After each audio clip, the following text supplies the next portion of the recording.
Tijuana y mis vivencias. Capítulo 2. ¿Qué era la calle Segunda? Era simplemente la calle que todos los que hemos llegado a Tijuana conocimos casi en primer lugar. Ahí está nada menos que el Palacio Municipal de los años 50, 60 y 70. Pero lo más importante era la presencia de la Iglesia Catedral de Nuestra Señora de Guadalupe en la calle Segunda y Niños Héroes. Los domingos y todos los días de la semana, toda la gente que iba al centro confluía ahí. Unos de pasada y otros decisivamente a hacer unos momentos de oración. Antes de 1974, mi experiencia con la calle Segunda fue la de pasar en automóvil por ella. Cualquiera de mis hermanos mayores me llevaba en alguno de los autos de la casa. Además, en esa calle llegaban todos los camiones urbanos o burras que existen en Tijuana, azules, rojos, cremas, todos. Además, también taxis de todos los sitios y de todos los colores. Tan solo de pensar cuánta gente transita por la calle Segunda, me resisto a creerlo, pero ríos de gente todo el día. Gente que viene del sur de la República, gente que viene de Estados Unidos, gente de la ciudad y gente de otros municipios, Rosarito, Mexicali, Tecate, Ensenada. Todos tienen necesidad de transitar de una u de otra forma por la calle Segunda. Cuando menos para despedirse de ella o para conocerla si a Tijuana se llega. Digo eso porque en esa calle estaban las tiendas de ropa más importantes a nivel popular y clase media de la ciudad. En esas tiendas prácticamente se encontraban etiquetas de todo el mundo, y los grandes saldos de tiendas de Nueva York, Londres e Italia aquí llegaban. Por ello no es aventurado decir que esta calle era la del comercio local popular más importante de la ciudad. Tiendas japonesas, chinas, coreanas y taiwanesas aquí tienen sus sucursales que venden directamente y sin intermediarios. Nótese que el comercio hormiga de toda la República Mexicana aquí se surtía. Igualmente caravanas de artistas del centro de México venían a Tijuana de compras y también de Estados Unidos. Aparecían porque Tijuana y Baja California eran zonas libres que tienen impuestos muy reducidos, inferiores a los impuestos del resto del país.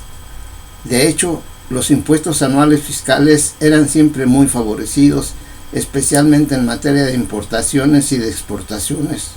Por esta garita se exportan la mayor cantidad de mano de obra documentada e indocumentada que existe en el país, y la proveniente de Centro y Sudamérica, ahora hasta la asiática y la europea y Medio Oriente. Cuando tuve ya edad de joven, no de niño, quiero decir, ya tuve 14 años de edad, en la calle Segunda estaban mis puntos de interés en esa calle. Aquí estaban las oficinas de quienes manejaban algunos clubes deportivos de fútbol, y me estoy refiriendo a un señor que tenía una sastrería y que se llamaba Tony Chávez, y otro señor que manejaba también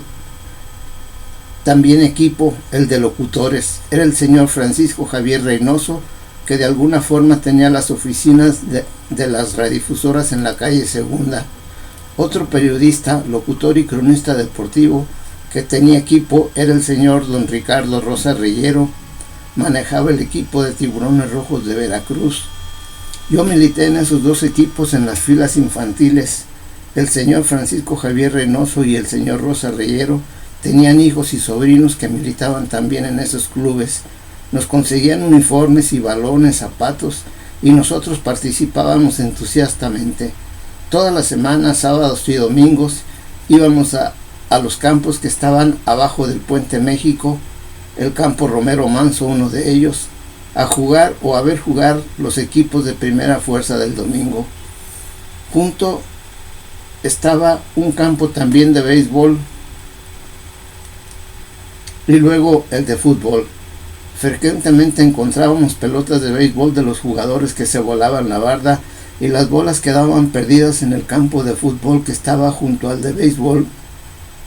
Pelotas nuevecitas de béisbol que luego servían para que las luciéramos en la escuela 5 de Mayo, donde estudiábamos los últimos años de la primaria y los primeros de la secundaria.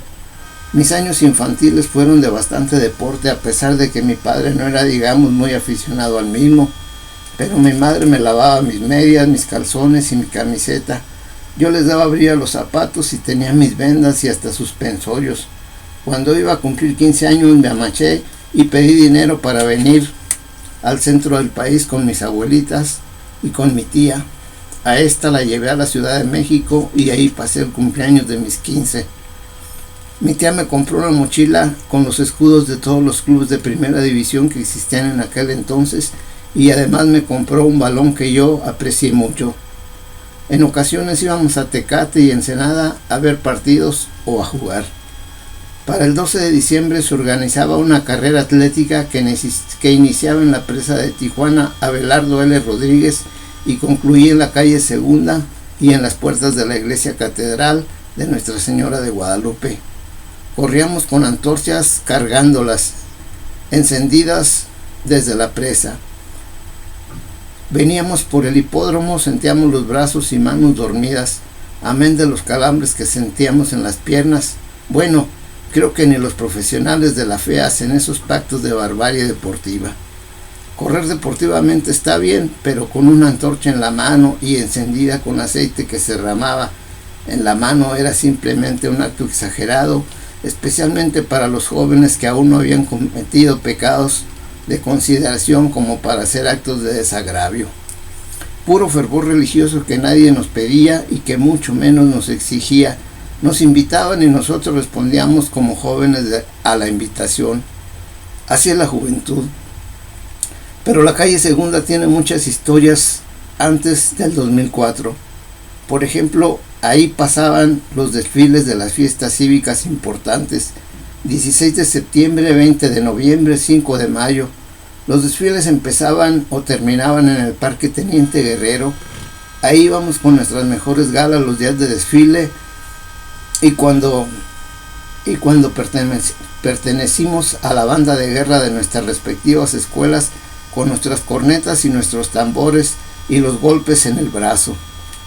Los hombres teníamos en la calle Segunda a las muchachas bonitas de las tiendas a las que expresamente íbamos a ver. Las mujeres por su parte iban también a esa calle o a cualquier otra a ver pasar a los hombres que ahí acudían por múltiples motivos.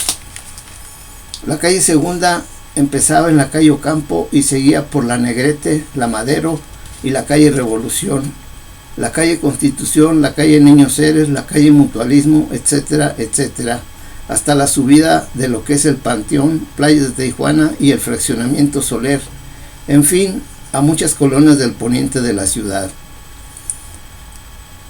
En la calle Segunda, a la altura de la calle Ocampo, empezaban las tiendas de curiosidades, las tapicerías de autos, los hojalateros de autos, los mecánicos, más tiendas de curiosidades, herrería, talleres de oficios varios, peleterías que hacían bolsas de cuero y chamarras, ollas de barro, cualquier cosa de barro, ahí había macetas, etc. La calle Segunda, a la altura de Negrete y Madero, era casi de puras negociaciones de las que mencioné y algunas tiendas de abarrotes. La calle Segunda, a la altura de la Madero, acogía agencias de viajes, escuelas de belleza, salones de belleza, taquerías, licorerías, más tiendas de curiosidades, tiendas de importaciones, jugueterías, estacionamientos para auto. Estaba también la entrada a la tienda Woolworth. La calle Segunda, a la altura de la calle Revolución, ya tenía joyerías importantes, bancos, tiendas de curiosidades, donde se vendían de todo en grandes cantidades, papelerías, notarios, oficinas de abogados, administradores de consultoría, agencias de divorcio al vapor, más bufetes de abogados, tiendas de ropa, jugueterías. Cuando se llegaba a la calle Segunda, a la altura de la calle Constitución, nos encontrábamos con un entronque de 5 esquinas. Una esquina tenía una tienda de ropa donde atendían unas chicas muy lindas. Otra esquina tenía una tienda de electrónica que atendía a los falluqueros que llevaban mercancía a todo el estado o el país. Otra esquina que tenía ahí una farmacia y el Palacio Municipal. Frente al Palacio Municipal, una tienda de ropa que vendía muy buenas prendas, chamarras de inviernito, trajes, gabardinas, suéteres, etcétera.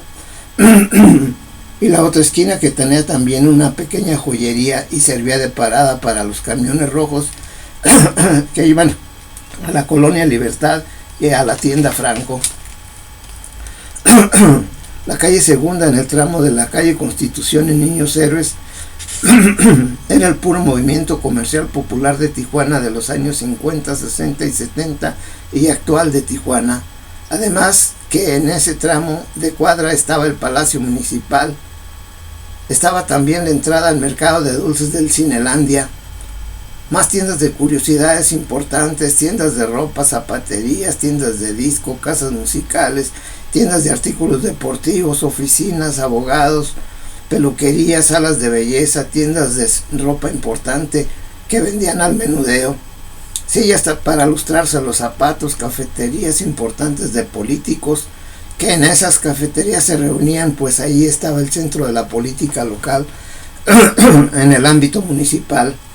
Ahí se hacía la política, ahí los mítines del PRI, PAN y otros partidos que casi estaban en la clandestinidad, especialmente en los años de la Guerra Fría, donde partidos comunistas o socialistas no estaban bien vistos por la política norteamericana, que en todo se mete.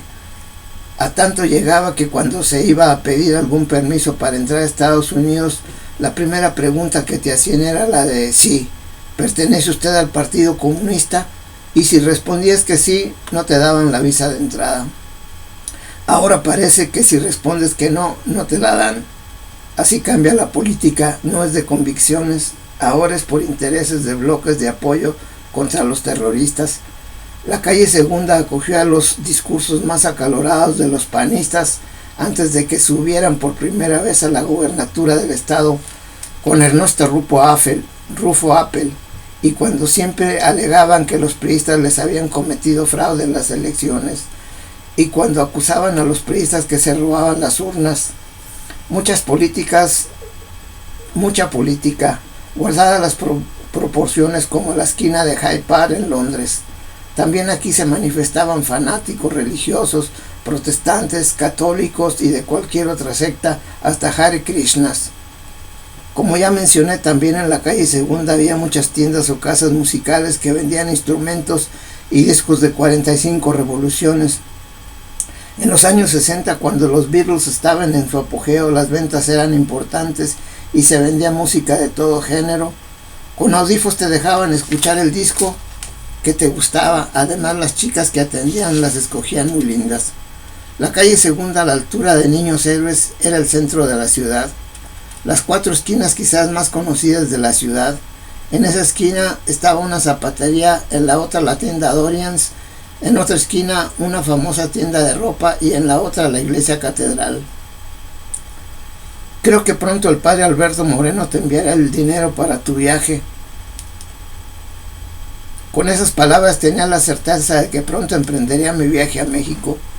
También la incertidumbre del futuro. Eran las palabras del vicario general don Gregorio Alfaro. El padre Alberto Moreno era el párroco de la iglesia catedral en 1970. Era además el ecónomo de la diócesis de Tijuana. Al Colegio Mexicano me llegó una llamada de una agencia de viajes donde me indicaban que ya estaba disponible mi boleto de avión con destino final, la ciudad de Tijuana, es decir, San Diego. Apenas en agosto de 1970 estaba en Londres estudiando inglés en la Escuela de Inglés de San Antonio, que se encuentra en una de las zonas muy cercanas al centro de la ciudad por donde pasa el río Támesis. La verdad que es difícil vivir en medio de gente que no tiene precisamente la misma convicción personal que la propia, especialmente si esta convicción personal es la religiosa. ¿Cómo puede un joven de 22 años, cuando la soledad personal es extrema, no buscar el complemento en una persona derecha? A los 22 años todos mis coetáneos estábamos en crisis personal. Herminio Núñez, Rutilo, Servando, Mercado. La verdad es que la vocación celibataria era el principal problema que enfrentamos los jóvenes estudiantes en Europa. Digo los estudiantes religiosos, ya que los estudiantes no religiosos tenían más definido su futuro. Divertirse era su objetivo, como el de todo joven normal del mundo. Pero el estudiante religioso era la sal del mundo. Si la sal de la tierra, y tenemos bien metida en la cabeza, si sale vanuerit in quos salietor, ad nihil servit nisi limitas foras. Si la sal se desvirtúa, ¿con qué se la salará? para nada sirve ya sino para que la arrojes y la tires afuera, a la calle. Presentía, pero no estaba seguro, que la falta del dominio de la carne me llevaría a la calle en lo que estaba desde que nací, porque nadie nacimos en el paraíso. Ser la sal de la tierra es una convicción personal. De hecho, todos nacimos fuera del paraíso y a él se ingresa por voluntad personal. Quien no tiene esa voluntad seguramente siempre vivirá no siendo la sal de la tierra, sino realizando una vocación natural, la vocación de la búsqueda de la felicidad que llamaba Aristóteles y que cualquier moralista proponía como algo fundamental para vivir esta vida terrena mientras Dios nos llama a su presencia. La búsqueda de la felicidad es alguna parte del dicho aquel que en esta vida solo se puede vivir borracho o loco, y cualquier objeto que nos dé la felicidad es producto de esa búsqueda natural de la felicidad, sea este objeto algo material o bien algo espiritual. El objeto de la felicidad es evidente que es diverso en las distintas etapas de la vida. De joven es preponderantemente el alimento, después en la edad adulta lo es la realización personal y en la edad senil el objeto de la felicidad es buscar la felicidad de los demás. Al menos en sentido teórico así lo pensamos. Eso nos parece ser el objeto de la felicidad en las distintas etapas de la vida humana.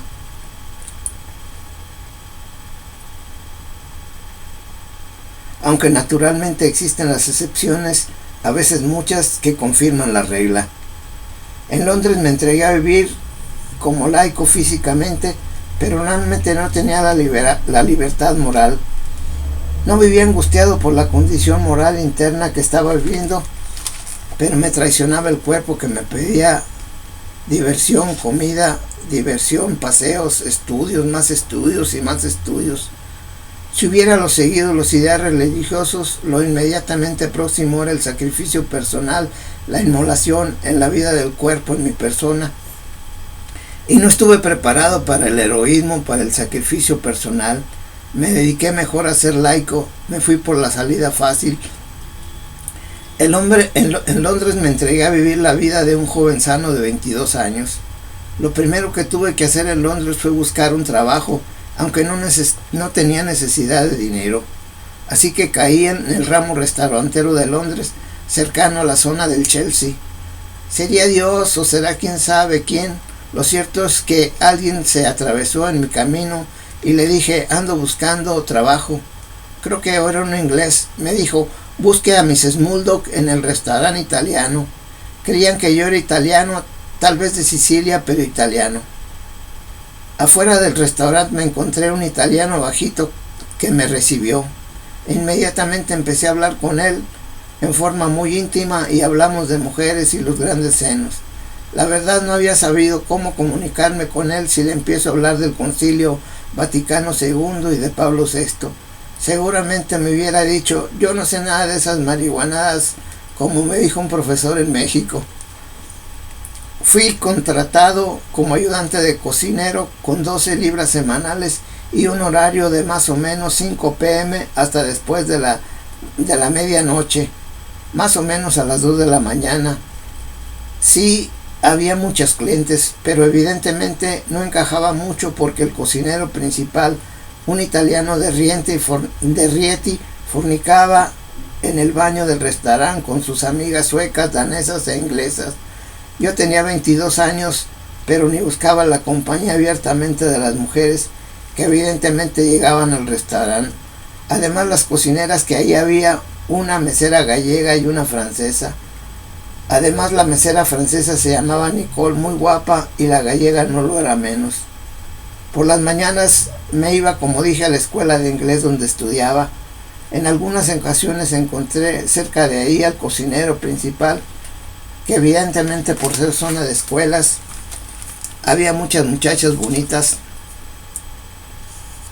y andaba buscando tal vez alguna novia o alguna amante. Cosa de lo más natural en un ambiente no religioso y completamente laico.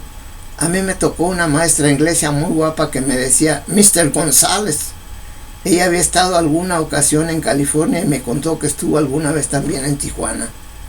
En el salón de clases había estudiantes, mujeres de España, de Italia, de Dinamarca, de otros países.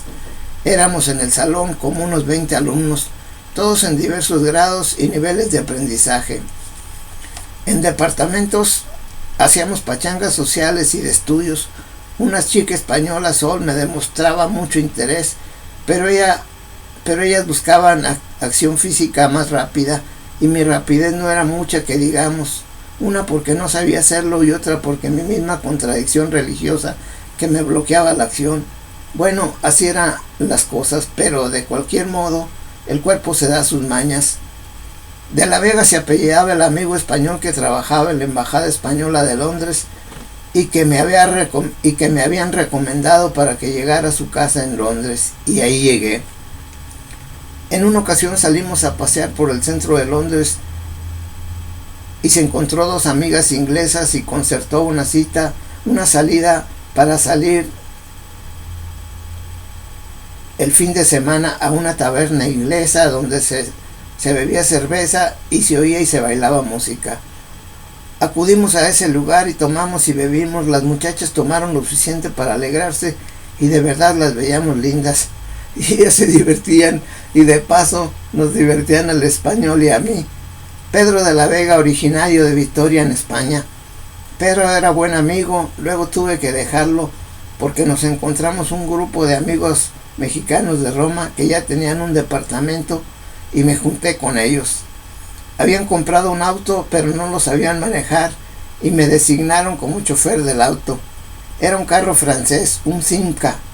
Con ese auto fuimos a Greenwich, Windsor y a otros lugares cercanos a Londres, además de que nos trasladábamos en la ciudad. Vivía en South Kensington, muy cercano al Museo de Historia Natural y del Bosque o Hyde Park. En septiembre regresé a Roma solamente a prepararme para presentar el examen de la licenciatura en filosofía.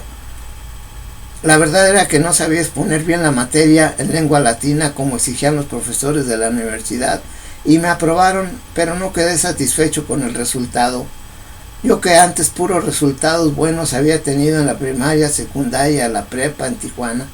En Roma los profesores de la universidad eran bien exigentes con los alumnos, especialmente no europeos. A los latinoamericanos nos veían casi como playboy.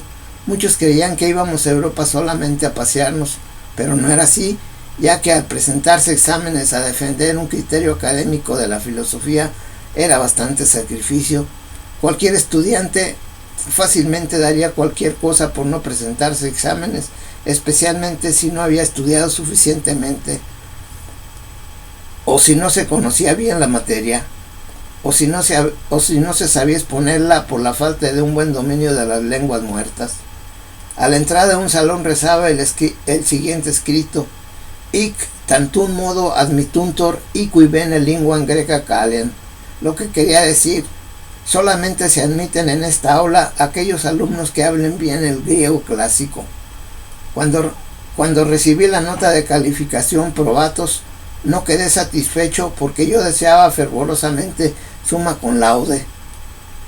De hecho, todas las notas de calificación de mi último año en la licenciatura eran de cum laude cuando menos, así que quedé muy molesto con esa situación. En el examen escrito para obtener la licencia me dieron 9 aún, pero no quedé satisfecho. Ni siquiera el testimonio quería recibir y me dijo el buen amigo Ángel Campos: llévatelo, de algo te ha de servir, allá la gente lo aprecia mucho.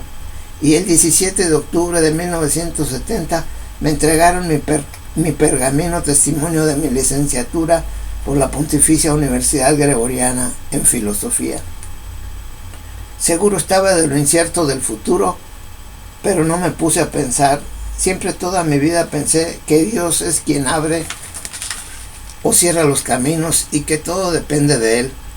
Fui a la agencia de viajes en Vía Véneto y me dijeron: usted puede hacer el viaje como viene marcado en el itinerario, pero también puede modificarlo y sin costo extra. Y les dije que si podía hacer algunas escalas. Me dijeron que sí, podía hacer las escalas que quisiera, y así fue como sugerí Madrid, París, Nueva York, Chicago y San Diego. A Madrid fue a recibirme mi amigo Luis Pantoja Vargas de Zamora, quien estaba en Madrid estudiando, y fuimos a visitar a María Elena Llagues, quien había pasado por Roma llevando a un grupo de viajeros que hacían un viaje por parte de la agencia de viajes donde María Elena Llagues trabajaba. Recorrimos Madrid todo un día, el Museo del Prado, principalmente algunas calles importantes de Madrid. Me recuerdo que me hospedé en la calle de Atocha en una pensión para estudiantes. Al día siguiente rentamos un auto y nos fuimos a Toledo. Me sorprendió el parecido que tenían las tierras madrileñas con las tierras guanajuatenses, algo áridas y con arbustos chaparrales, aunque ciertamente a la europea. Por la noche fuimos a algún restaurante bar típico madrileño que María Elena había sugerido junto con su amiga y que acompañaba a mi amigo Luis Pantoja. Mi amigo y su compañera no se entendieron muy bien, en cambio María Elena y yo congeniamos mucho, hasta se puede decir que hubo una intimidad personal, y fruto de esa relación fueron las varias cartas que me escribió a México. Pero nada, al día siguiente salí de Madrid rumbo a París. Era un vuelo corto, pero pudimos ver el paisaje de casi toda Francia. En París me fue a recibir el hermano de un amigo francés que estudiaba filosofía conmigo en la universidad. En el vuelo me hice compañero de un español que venía de las Islas Canarias y de paso a Frankfurt, en Alemania, donde trabajaría. Fuimos juntos a buscar hotel y recorrimos todos los puntos más importantes de París. Por las noches en el aeropuerto de París estuve esperando antes de abordar el avión Boeing 747 de Air France, que me llevaría directo a Nueva York. Filas inmensas de gente que abordarían el vuelo, por la parte delantera y por la parte trasera del avión. Me tocó junto a la parte trasera de la máquina y junto al asiento de una azafata argentina que andaba de vacaciones. Me dijo: siento muy raro el ruido de este avión. Platicamos casi todo el vuelo y casi sin sentirlo llegué por la noche a Nueva York. Tomé un taxi y le dije al chofer: lléveme a un hotel. Me llevó a un hotel en Broadway. Estaba de nuevo en América después de 4 años de ausencia. En esa ciudad pude ver lo grandioso que es. Desde la noche que llegué, toda la costa este de Estados Unidos iluminada, y la ciudad con los edificios importantes que tiene y sus centros comerciales y parques de recreo. Por la noche fui al Radio City Hall Music Hall, y a la mañana siguiente abordé un avión para Chicago, solamente de pasada. Había mucha lluvia menudita en Chicago. Abordé el avión para San Diego finalmente, y desde lo alto pude ver todo el oeste de Estados Unidos, aunque fuera a la distancia. En San Diego me esperaba mi familia y el rector con algunos alumnos. Puros sentimientos encontrados, lo incierto de mi futuro, hacia dónde me dirigiría, mi casa o el colegio. No sabía nada, por un lado mis padres y por otro lado mis superiores, y opté por quienes tuvieron más comunicación conmigo cuando estuve en Europa, y esos fueron mis familiares, y para mi casa me dirigí.